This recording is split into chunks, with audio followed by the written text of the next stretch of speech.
Eu queria chamar a atenção de vocês para o livro de Efésios, então, capítulo 1. Nós não podemos ter pressa com esse texto, né, porque ele é muito rico. Na verdade, se você conhece a carta aos Efésios, você já tem uma grande chave para estudar ou ler qualquer outra carta do Novo Testamento. Não só as cartas, mas também os evangelhos. Você usa como uma lente, uma leitura através de lentes para ler os outros livros. Tá? Então é muito importante. Por exemplo, ele fala sobre marido e mulher, praticamente é o texto que melhor fala sobre isso, nessa carta. Sobre filhos, ele gasta mais tempo, então vale a pena conhecer essa carta. Essa carta, Paulo escreve, e o tema dela é a Igreja Gloriosa. Né? Nós podemos chamar assim, a Igreja Gloriosa do Senhor Jesus Cristo. Não é à toa, então, que ele está aqui no capítulo 1, dizendo um grande louvor. Nós temos aí, então, o louvor. O que é louvor? Nós já dissemos isso. Esse nós aí é majestático, tá? É para não ser... ou seja, nós aqui, né? Nós já dissemos isso, então, que adoração é adorar, é engrandecer a Deus pelo que Ele é. Então, a pessoa é. Nós temos três coisas que nós podemos dizer do ser humano. O que nós fazemos, o que nós temos e o que nós somos. Veja que a gente vai invertendo isso aí, né? O que nós temos ou o que nós somos, o que somos é o final. Né? Então, o que nós temos, representamos e somos. Tá? E quem diz isso é um filósofo alemão, Schopenhauer. E é bastante interessante, eu gosto dessa parte da filosofia dele. Aqui, então, nós temos isso. Louvor, uma adoração é engrandecer a Deus pelo que Ele é. Quem é Deus? Deus é Deus, Deus é majestoso, Deus é eterno, Deus sabe todas as coisas, Deus conhece todas as coisas, Ele é todo-poderoso e assim por diante. Há muitos adjetivos para Deus. Louvor é o que Deus fez, é engrandecer pelo que Deus fez ou faz. Então, nesse grande hino, e é o texto, possivelmente o texto mais longo do Novo Testamento, quiçá da Bíblia, tem do versículo 3 até o versículo 14, o único ponto que aparece, e aqui a versão atualizada é melhor, é no versículo 14, o final. Tá? Então é uma grande exposição que o apóstolo Paulo está fazendo de um só fôlego. Ele fala isso e vai juntando, e as palavras aqui vão soando, vão aparecendo, soando, ressoando, e ele vai fazendo um grande colar da presença ou de que Deus fez ou faz na nossa vida, no caso da Igreja Gloriosa.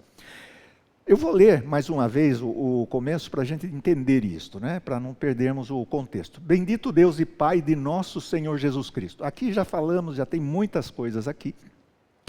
Bendito o Pai, o Deus e Pai de nosso Senhor Jesus Cristo, que nos tem abençoado com toda sorte de bênção espiritual nas regiões celestiais em Cristo, assim como nos escolheu nele antes da fundação do mundo para sermos santos e irrepreensíveis perante Ele, e em amor nos predestinou para Ele para a adoção de filhos por meio de Jesus Cristo, segundo o beneplácito da sua vontade, para louvor da glória de sua graça. E aí vem o primeiro refrão. Para louvor da glória da sua graça. Daí vem a segunda parte. Que Ele nos concedeu gratuitamente no amado, no qual temos a redenção pelo seu sangue, a remissão dos pecados, segundo a riqueza da sua graça, que Deus derramou abundantemente sobre nós em toda sabedoria e prudência, desvendando-nos o mistério da sua vontade, segundo o seu beneplácito que propusera em Cristo, de fazer convergir nele, na dispensação da plenitude dos tempos, todas as coisas, tanto as do céu como as da terra. Eu parei aqui porque nós vamos ver só esses versículos, né? Na verdade, o 7 ao 10. Mas veja, a gente não consegue parar. Você começa a ler, parece que ele chama para você ler o seguinte conjunto de palavras, o outro conjunto de palavras, o outro conjunto de palavras. É incrível. Se você pega o texto grego, então, você fica totalmente submerso nisto, né? O som dele, essa é uma coisa que nós perdemos na tradução, o som das palavras também tem musicalidade. Mesmo aqui, essa boa tradução, é uma excelente tradução. Eu acho que essa tradução da atualizada na verdade, a melhor. Eles escolheram as palavras, são cuidadosos com as palavras precisam ter só um sentido. Quando há um segundo, há um conjunto para mostrar isso. Ou seja, não é um tiro no escuro. Na verdade, tem um objetivo, tem um objeto e assim por diante. E como eu falei, essa língua grega é uma língua que tem palavras muito grandes, né? Parece o alemão também. O alemão tem umas coisas assim, né? Só que o alemão é duro para falar, né? Então, às vezes você tem palavras aqui de 11 sílabas. Imagina só, uma palavra que tem 11 sílabas. Outro dia eu estava contando, falei, puxa vida, por que tantas sílabas numa palavra, né? Isso era, eu acho que lembrando aqui o que o Tony falou, né? A questão do bárbaro. Para os gregos, para os romanos, o jeito do grego, quem não era grego falar, parecia bárbaro. Daí que vem bárbaro. Bárbaro é disso. Né? Você põe o nome de criança bárbara, né? E na verdade é grosseiro, é rústico. Mas é bonito o nome, né? No entanto, nós trabalhamos com a sonoridade. E aqui eles também tinham essa sonoridade. Por isso que os nomes são compridos, né? Epaminondas. Né? Conhece algum Epaminondas? Olha lá. Quando é Epaminondas Ambrósio, né? Aí são duas palavras gregas, e às vezes acontece isso. Né? Então você tem esse fluir típico da língua grega, né? E aqui você vai encontrar muito disso. Eu só vou falar uma palavra que tem um monte de sílaba, que quando eu vi, fiquei atordoado. Anakephalaiossastai. É uma palavra só. Tá? Anakephalaiossastai. Eu cortei, né? É uma palavra enorme, anakephalaiossastai. 8 sílabas. Então, por que ele usa isso? Por que ele faz isso? Na verdade, ele não tem palavra suficiente para descrever a grandeza do plano de Deus. Então, o que nós encontramos aqui, e o apóstolo Paulo vai dizer depois, e mesmo em Romanos, que ele só deu uma arranhadinha no que é esse plano maravilhoso de Deus. A salvação, que se manifesta na igreja gloriosa. Então, versículo 6, para louvor da glória da sua graça, que ele nos concedeu gratuitamente no amado. Em geral se pensa e enfatiza-se demais a eleição como se fosse alguma coisa lógica que Deus arbitrariamente faz. O texto faz questão de dizer isto. No amado, em amor, Deus fez tudo isso no amado e em amor. O amado aqui é Jesus Cristo. Ele nos escolheu no amado. Nós somos em Cristo, é local, é localizado. Estamos nele, né? Gratuitamente. Veja, para louvor da sua graça, que nos concedeu graciosamente. A palavra gratuitamente, aqui não é um advérbio, mas é um verbo. Gratuitamente, ou seja, nos agraciou graciosamente. É uma palavra atrás da outra. E aqui nós podemos dizer que ele está falando da graça. O que é a graça? A graça de Deus é uma manifestação gloriosa da sua pessoa. Se nós estamos aqui e estamos confessando que Jesus Cristo é o nosso Senhor, Salvador, é porque nós somos alcançados por essa graça. Pela graça maravilhosa que nós não acrescentamos nada a ela. Se você fizer alguma coisa para a graça, já deixou de ser graça. A graça é um favor que não se merece, é alguma coisa que não se troca.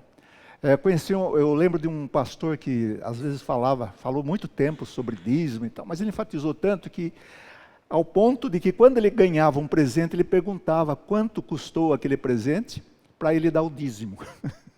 Ele é exagerado, né? E, na verdade, quando é presente, você não faz isso. Presente não tem preço.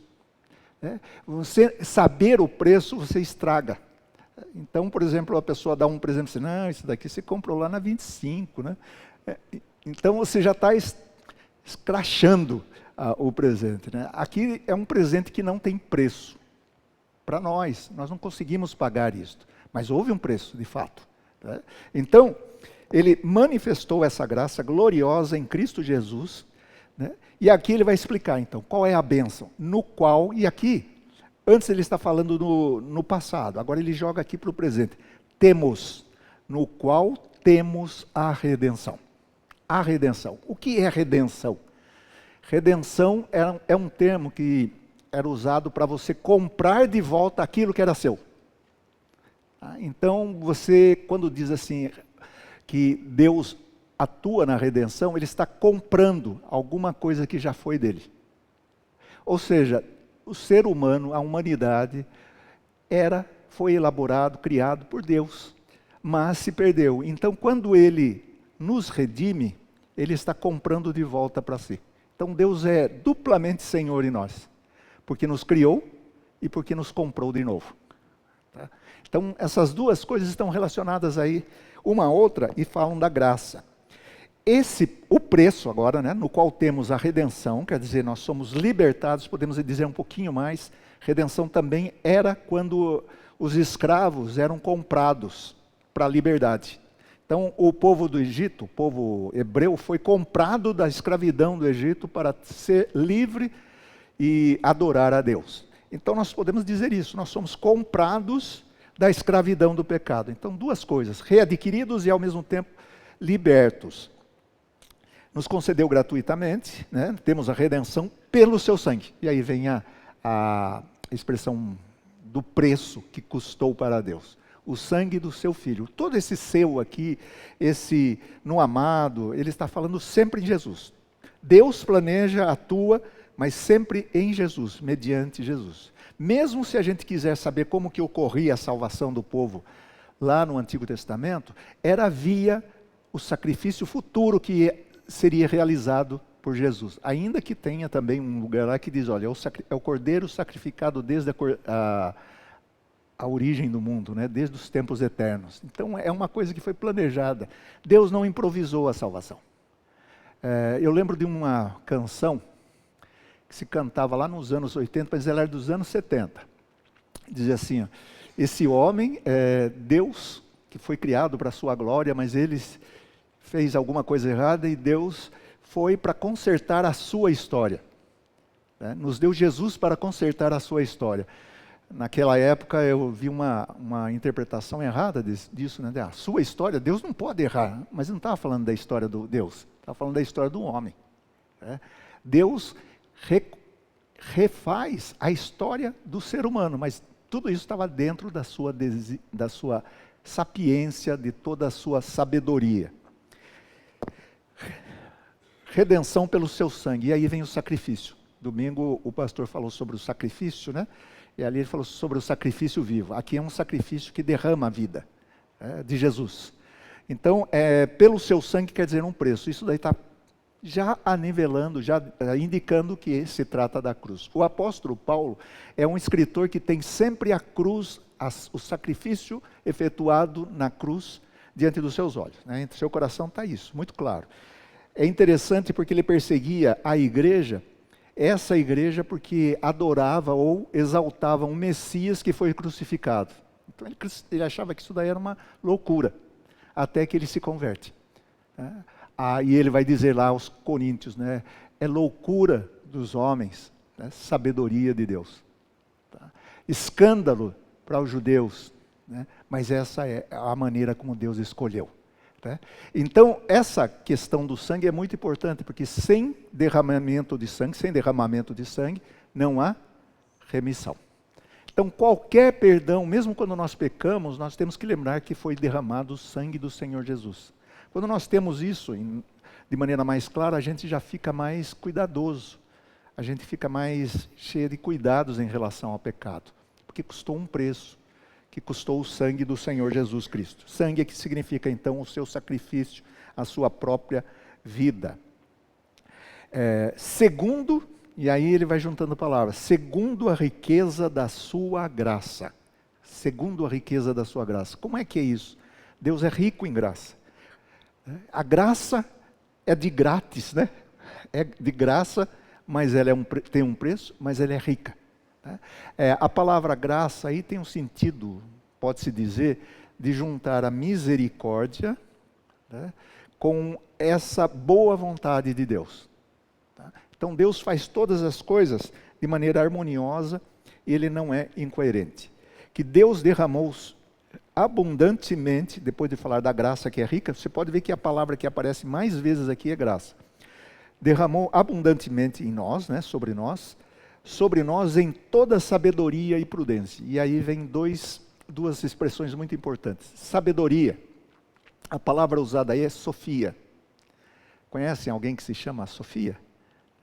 Olha lá, Sofia é sabedoria. Da onde vem filosofia, que é amor à sabedoria. Essa palavra, quando aparece filosofia na Bíblia, aqui é negativamente, mas aqui é alguma coisa positiva. Sofia, sabedoria. O que é sabedoria? Saber fazer, saber como fazer. Não é uma sabedoria abstrata. Sabedoria abstrata é dos gregos. A sabedoria bíblica é de saber fazer. Por isso que os livros de sabedoria são, por exemplo, provérbios. Vai ter com a formiga, ó preguiçoso. Isso daí é sabedoria. Se fosse para o grego, ele ia fazer toda uma elaboração, uma dissertação de mestrado para explicar o que é o trabalho. O hebreu é mais prático. Ele diz, ó, vai ter com a formiga, ó preguiçoso. Se você lembrar que Salomão é descrito como um sábio, ele tem um momento que ele tem que decidir sobre quem vai ficar com uma criança, de duas prostitutas. O filho de uma morreu e a outra, e só tinha um. Então estava dizendo que era seu e seu. A sabedoria diz assim, então vamos cortar no meio, né, a criança, partir em meio. E daí a mãe verdadeira diz, não, melhor que fique com ela. E a outra, não, vamos cortar. Então a sabedoria é pegar isto, é ter essa palavra no momento certo, saber como fazer e ter a resposta certa. Aqui nós estamos falando de Deus. Deus é sapiente. Deus é toda a sabedoria. Né? Sabedoria é essa ideia, né, de saber fazer, resolver. Prudência, agir de maneira inteligente. Essa palavra também é uma palavra muito importante. E as duas estão se relacionando. Então você tem sabedoria, como é fazer, e como fazer na hora certa. A prudência. Né? Então nós somos chamados a ser prudentes também. Mas aqui ele está falando que Deus é sábio, Deus é prudente. Tá? Deus derrama da sua sabedoria mediante a sua graça. E aí, ele vai dizer aonde vai chegar isso? Desvendando-nos. Quer dizer, essa sabedoria e prudência de Deus, leva a gente tirar. É o que nós cantamos aqui, eu quero ver Deus. Certamente Deus é espírito, né? Moisés queria ver Deus também. E Deus disse, olha, você vai ver a aba das minhas vestes, né? Não vai ver totalmente. Por quê? Senão você vai morrer. Só é possível ver Deus quando está em santidade plena. Não é nem aqui. A santidade que será, vamos dizer assim, estabelecida totalmente, e Paulo trabalha isso, aí será possível ver. Não sei como será isso, mas eu acho que Jesus Cristo é a encarnação do Deus, né? A Filipe diz assim, Senhor, mostra-nos o Pai e isto basta. Não quer nada, né? Daí ele diz, olha, ô Filipe, está tanto tempo aí, não viu ainda? Eu sou quem me vê, quem vê o Pai, me vê. Quem me vê, vê o Pai. Tá? Redenção. Né? Remissão dos pecados. É outra expressão muito importante. O que é remissão dos pecados? Remissão dos pecados é perdão. Então nós não só somos chamados por Deus, para Deus, mas também Deus provê o perdão. O perdão tem um preço, e o perdão é aquele que apaga as coisas. Né? Nós temos uma tendência de pensar no perdão, achar assim que quem perdoa esquece. Tá? Deus esquece. De fato, ele diz que joga as nossas culpas, as nossas iniquidades, no oceano mais bravio, no fundo do mar. Mas é porque Deus é Deus. Agora, o ser humano lhe perdoa, mas de vez em quando lembra. É verdade, não é? Então, ainda outras pessoas assim, num casamento, falam, eu falei, né? Então vai lembrar assim, eu falei, né? Então, essa ideia aí é que a gente não esquece, né? Mas, biblicamente, o amor, e é só por isso que a gente consegue viver com as pessoas, ele cobre milhares de transgressões. O Russell Shedd dizia assim, se você quer saber como eu sou, pergunte para minha mulher. Por quê? Porque ela tem mais familiaridade, intimidade do que qualquer outra pessoa. Então, às vezes nós conhecemos uma pessoa projetando o que nós achamos dela. Daí seria interessante voltar ao Schopenhauer. Então, nós olhamos para a pessoa e fazemos dela uma projeção nossa. Nós achamos que a pessoa é daquela maneira. Basta ver em um WhatsApp o que vem de gente falando certas coisas que eu não acho, que acha que eu concordo. E eu não concordo nada daquilo, mas eu não falei. A pessoa está ali no ambiente da projeção.